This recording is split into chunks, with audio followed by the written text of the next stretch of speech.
So ito pala mga idol yung ikakabit nating wall mirror mga idol. So nakahang siya dun sa taas mga idol. So bakit nga ba dalawa-dalawa pa yung pandikit? Pwede namang double adhesive lang or yung double tape mga idol.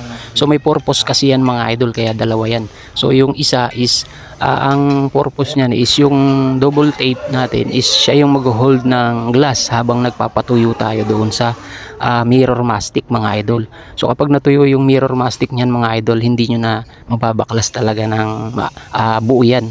So yung iba binabasag na lang yan para makalas dyan sa wall. Yung iba naman is merong diskarte yan para mabuo nila ang pagkalas mga idol. Yun nga lang talaga, hindi natin maiiwasan na may damage na yung mirror kapag nakalas dyan sa wall mga idol.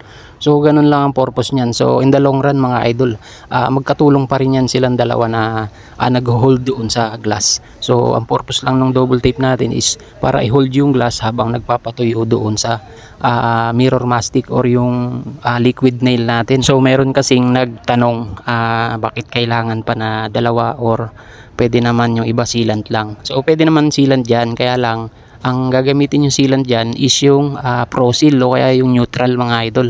So huwag kayong gagamit ng acetic cure dahil magkakaroon ng reaction doon sa likod ng mirror o doon sa asogi niya mga idol. So magkakaroon siya ng mga spot mga idol. So madadamage yung salamin. So mas maganda kung gamitan nyo ng sealant, pwede naman sealant pero neutral yung gagamitin nyo.